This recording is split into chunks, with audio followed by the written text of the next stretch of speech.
Look at his cute butt.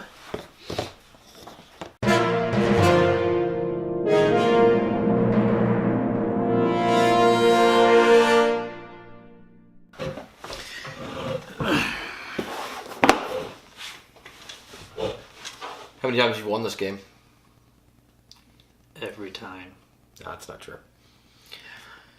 Never. I've won every time I've played this game. Humble brags. Humble brags. Welcome back to another episode of Two Beards and a Board Game, guys. Today we are going to go over The Others. Yes, it's a one versus the rest of the players, up to four, so it's 1 versus 4, so 5 total players.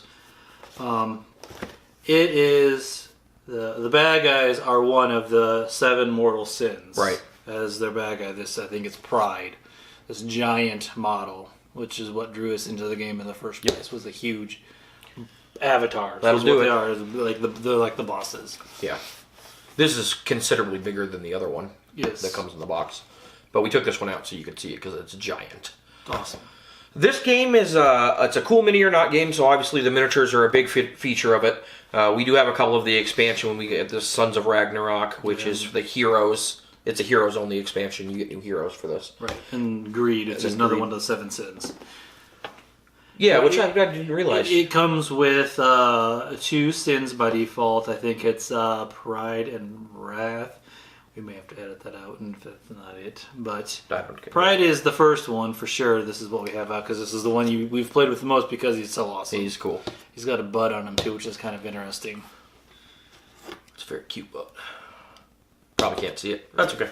That's part of the game. So this plays very much like a lot more of guillotine game and cool mini or nots, like typical move, roll, attack, have defense.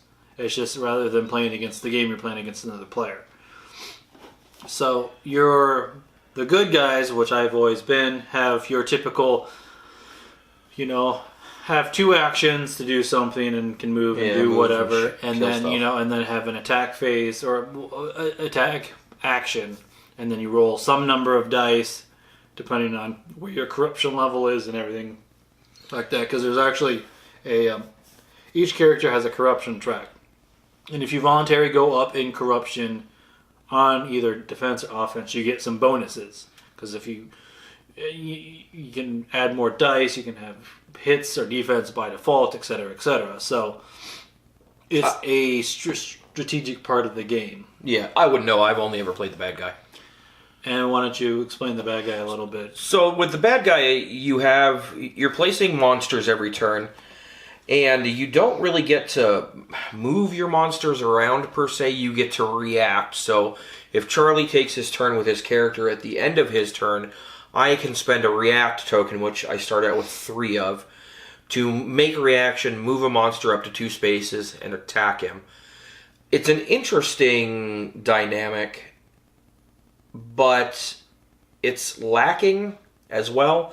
I don't know. I really want to like this game more than I do, if I'm going to be honest. Yes. It's the miniatures are cool. As the bad guy, your goal is essentially just to wipe the board. And then you've got an apocalypse tracker. Right. As things go on, you can get some special guys with special abilities.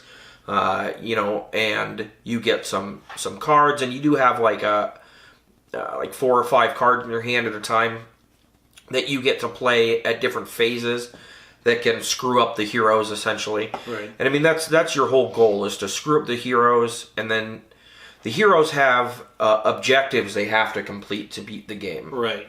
And the first objective is just whatever it is, and then I think they get 2 choices for the A or B. Yeah, A or B on the second and third. 2 objectives, and they have to choose right then and there before they even continue on. Yeah. And we played this game probably 4 times, maybe 5 or 6. And I've been the monster every time. And you and your wife typically team up just by the size of our we always have game 6. night. Yeah, we always have 6. My wife and I always team up more the monster. And playing as the monster, I just feel like it's heavily weighted. We always have the advantage. We've looked over the rules and watched the videos to see, are we missing something as heroes? And we're not. So I don't know if we're just bad at this game, or I don't see how that's possible. If the sin is so powerful. I mean, if I'm being 100% honest, when I'm playing as the sin, as the monster, or whatever, I feel like I'm cheating. Yeah, it seems unfair. Because just for like this guy, right? So this guy comes out towards the end of the game. The Avatar does.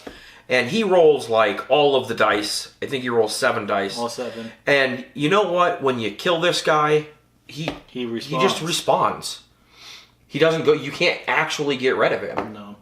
Which just seems weird. In one of the games, we actually did kill him. Yeah, you did. Because someone went to almost full corruption and ended up rolling like what, 11 dice? Yeah, like 11 dice. No, it was like a full 7 dice is the max you can roll. But if you hit the whammies or wild cards, you can re-roll. You add it's a wild, and then you add a die. Yeah. So we had someone roll like 4 or 5 wilds from the get-go, and then add it on. We actually were able to kill it. But even as a 7 for 7, they still have to take a bunch of damage in order to die. So it's so hard to kill some of these guys. Right. And this game is interesting. One of the interesting mechanics that I actually like about this game is that you have a limited number of characters. So you have a team that you create in the beginning. And I think it's like don't you have like 2 green guys and 2 blue guys? Right, there's 2 shooters, there's 2 brutes, there's 2 like... right. What's the word I'm looking for? It's like support, and then 1 leader. Right.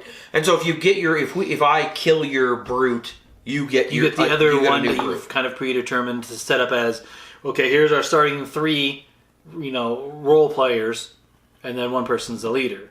When the 3 role players die, they get replaced by the second person. But if both of them die and you can't add that third because there's no third one, you're out. Right. If you kill the leader, you're out. Yeah, that's an easy misstep when you play this game. Right. One of the times we had everything set up, but forgot they could react to the leader. Yeah. They took their turn, and we ended up trying to be like a step ahead, try to figure out strategy, and they were able to jump in because some of them you can add in more characters with the nuns. Right. That they added some guy in and rolled full 7 dice, and they didn't have hardly any defense, and they just got waxed. Yep.